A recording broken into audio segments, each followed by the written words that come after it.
Hi, my name is Annabel. I'm going to be walking us through our session today.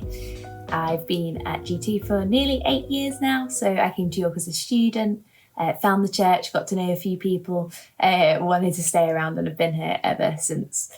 Love being in York for GT community. Also, what a beautiful city to live in. And it's got some cracking independent shops and restaurants and coffee shops, which we all very much enjoy. Today we're going to be looking at the passage in Matthew 14 towards the end where Jesus walks on water. We'll be getting that out later, but we're going to start by looking at the idea of first impressions, and hopefully this will become clear why a little bit later. But I just think first impressions are a very interesting thing. So some of us are really good at them, some of us are not so good at them. I had a friend at uni, for example, who was notoriously bad at first impressions. But they kind of knew, and they kind of chose to be, because they used them as a place to sort of push boundaries and see kind of how far could they go. Was this a friendship they wanted to have? And if it was, what were they going to get out of it? And so they kind of do the unexpected things and see what they could get away with to see. And sometimes they left people very confused by their first impression of them. Some of us are better at making them, or will have had funny experiences ourselves. I'll tell you about one of mine. So I met my now husband Leo when we were both out in Bolivia for a year. We were doing a sort of Christian Bible teaching and learning time, but coupled with supporting some young people who had lived on the streets over there. So I was new over there. Spanish not that great yet, still learning. Whereas Leo, he's not from Bolivia, but he is from South America. So his Spanish is perfect. And he'd been in Bolivia for a little while by this point, knew the place a bit better. So those of us who had arrived and were new, we'd been kind of told, for now, it's probably best if you don't go and like sort of open the door and let people in. So we lived on this compound, big buildings in the middle, but then quite a lot of outside space. And then to let people in, you had to go right down to the fence, let people in through the very front gate. So they just said to us who were newer, like, to be honest, your Spanish isn't that great yet, and you don't really know who's meant to be coming in and out. So it's probably just safest if you don't answer the door. But within the first few days, there was a time where the doorbell went, none of the staff were around, and we just kind of thought, well, one of us is probably better than nothing. So I headed out to kind of give it a go and go and answer the door. But as I was on my way down, I met Leo walking along too. Didn't really know him at this point. So we're walking along and I thought, well, he knows this place. He speaks Spanish. I'm going to sit this one out and leave it to him. And so I turned to him and said, doesn't take two of us, why don't you answer it? And his response was to turn to me and say, you can't even open a door? And I thought, not sure about this guy. Seems a little bit rude. And I think conversely, his first impression of me was just seeing me wander around the place, not bothering to wear shoes and wearing mismatched socks and thinking, I'm not sure she's got her life together. So first impressions can be very misleading. But take some time in groups now. Are you someone who's good at first impressions? Or you had some shockers too? Any experiences of funny stories where you've met someone for the first time, or you've done something funny that you'd like to share?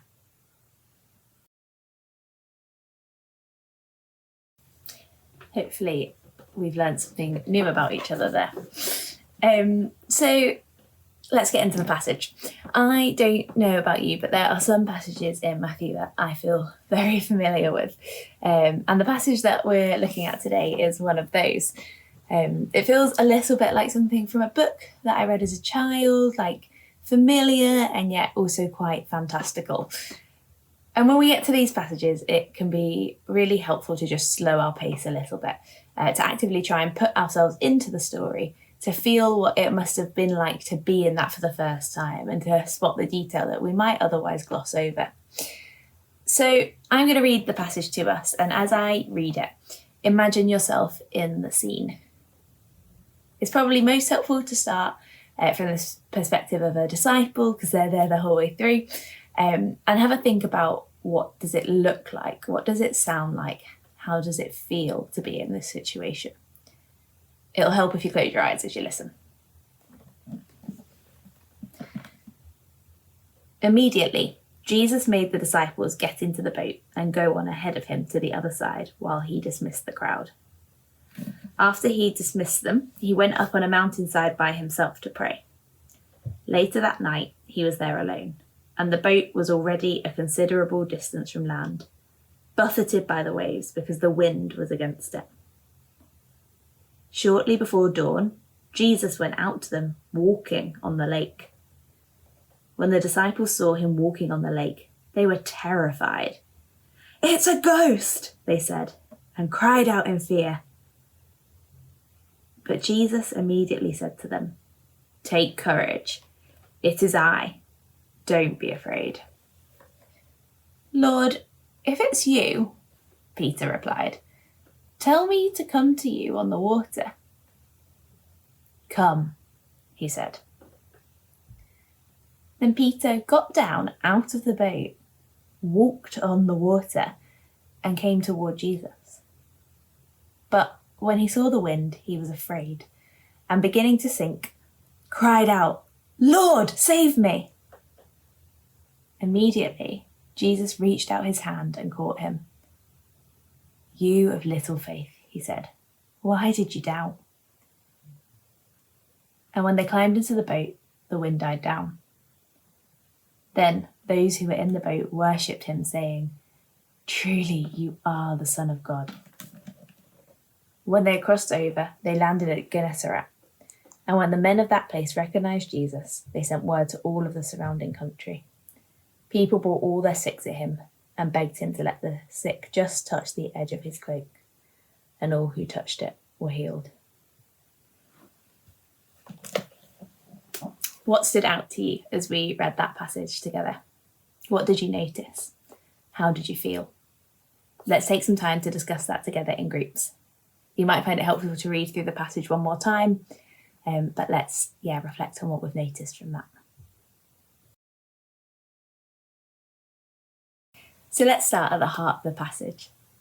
Now, I don't know about you, but it amazes me the eagerness with which Peter volunteers to jump out of the boat and into the stormy seas. The passage we've just read, it says, "But Jesus immediately said to them, 'Take courage, it is I, don't be afraid.' 'Lord, if it's you,' Peter replied, 'tell me to come to you on the water.' 'Come,' he said. Now, I don't know about you, but if I was sat in this little boat already being buffeted by the waves, and then I see what I'm pretty sure is a ghost, I wouldn't be volunteering to get out and head towards it. When Jesus says, 'Take courage, don't be afraid,' I'd be feeling like I was doing pretty well if I just calmly sat in the boat, calmed myself down a little bit and waited patiently for Jesus to do the sensible thing and keep walking towards me and get in the boat with me nice and safe. Now, it is a little bit unclear in this passage exactly why Peter volunteers to get into the water with Jesus. You might have noticed already, but it's Peter who volunteers to get out of the boat. When Jesus said, "Take courage, don't be afraid," it wasn't necessarily what he was intending to happen. But either way, Peter asks him and Jesus says, "Come," and Peter goes. Peter uses the phrase, "Lord, if it is you," which sounds a little bit like a question or a doubt, particularly when Jesus has just said, "It's me." And presumably they can also see and hear Jesus at this point. They know who he is and what he looks like. Now, I'd counter that sense of uncertainty by reminding us that if Peter was really uncertain, he probably wouldn't have volunteered to get into the water. Because you've got to have a fairly high level of certainty to risk getting out of the boat, walking towards what you think is other. If it's not Jesus, it's a ghost and you're probably going to drown. So I'd say there probably is a reasonable level of certainty in his decision making. But I think the question is actually bigger here than, is this Jesus? And it's actually more of a question of, is this God? You see, up until this point, the disciples have really viewed Jesus as, first as a great teacher from listening to his sermons and what he's sharing.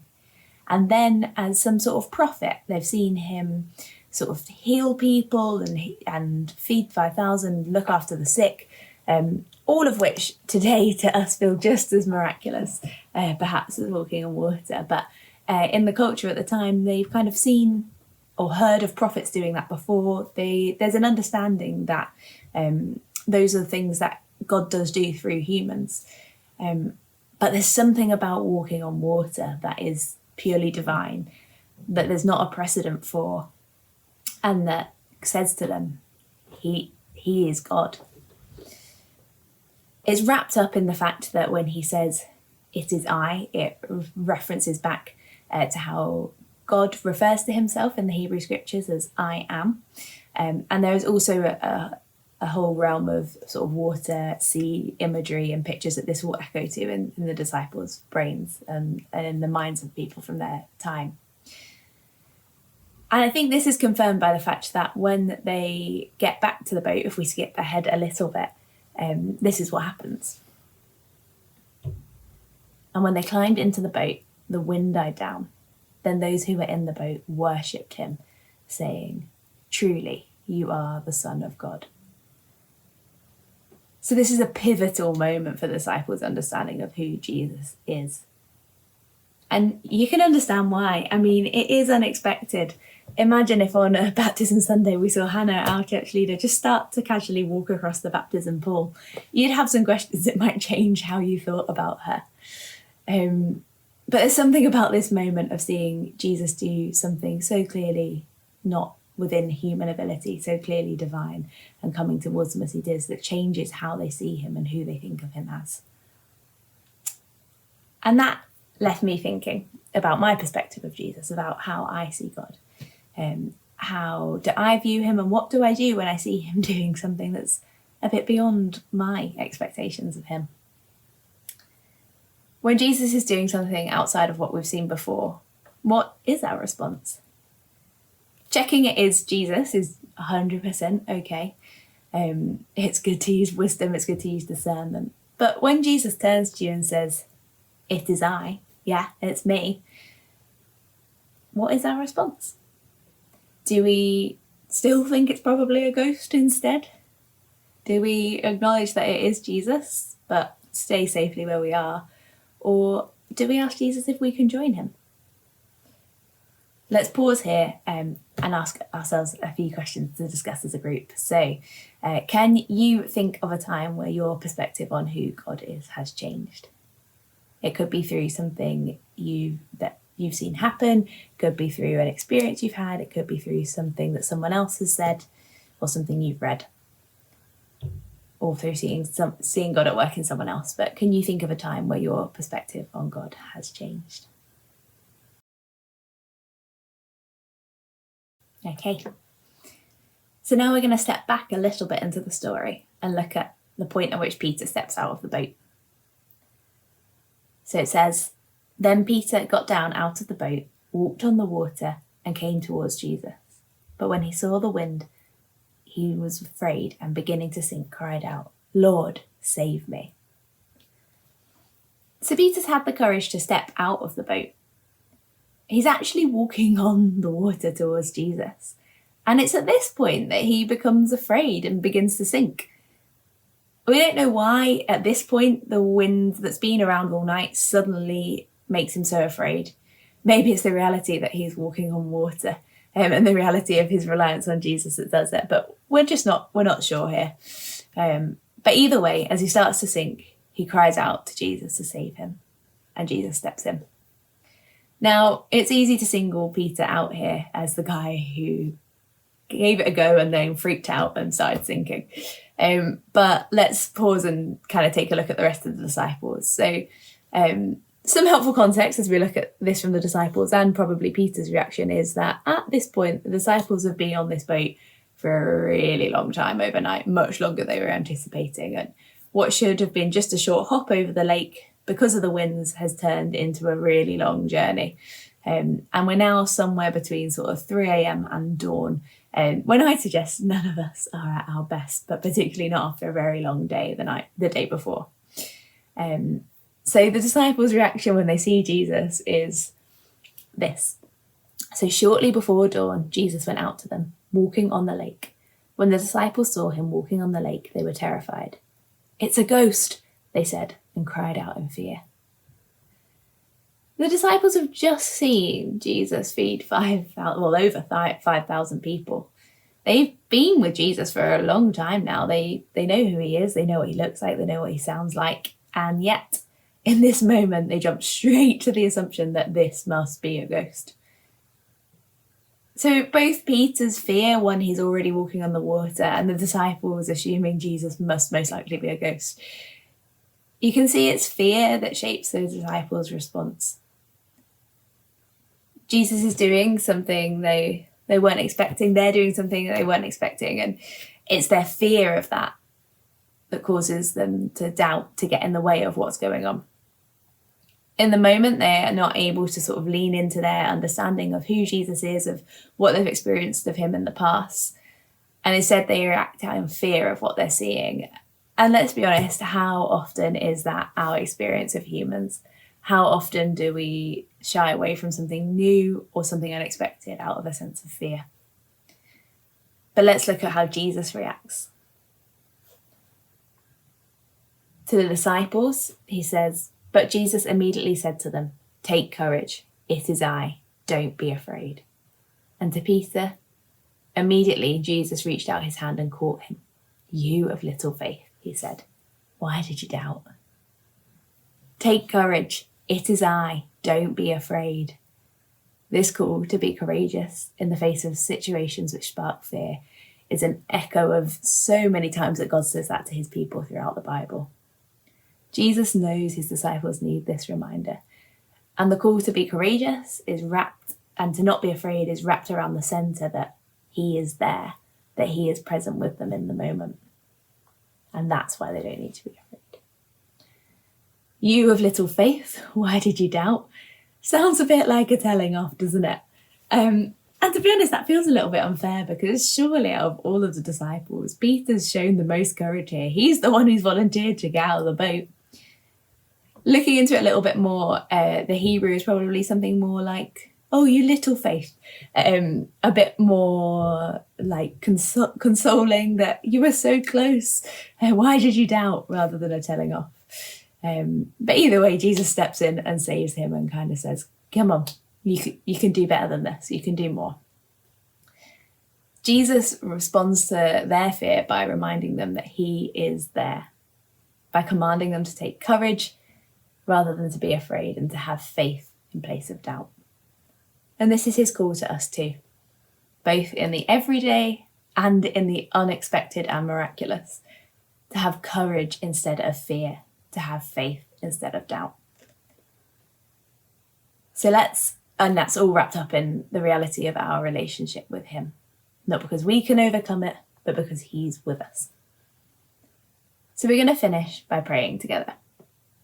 Now, at the start of this passage, Jesus himself takes time to pray. And when I read that, that's a real reminder to me of the importance of taking time to pray and to bring things to God. So in the passage it says, "Immediately Jesus made the disciples get into the boat and go on ahead of him to the other side, while he dismissed the crowd. After he had dismissed them, he went up on a mountainside by himself to pray." If even Jesus, both God and human, shows his reliance on prayer, on bringing things to God, then we need to do that too. Seeing Jesus do it reminds me of how important it is to take that time, of the power of prayer and the importance to do it, both by ourselves as Jesus does in this, but also as we're together tonight to bring those things to one another and to pray together. So let's take some time to pray together now. Pray that where we feel fear or doubt, we will be filled with courage and faith instead. Pray for a deeper understanding of who Jesus is and the courage to trust him when he shows us something new.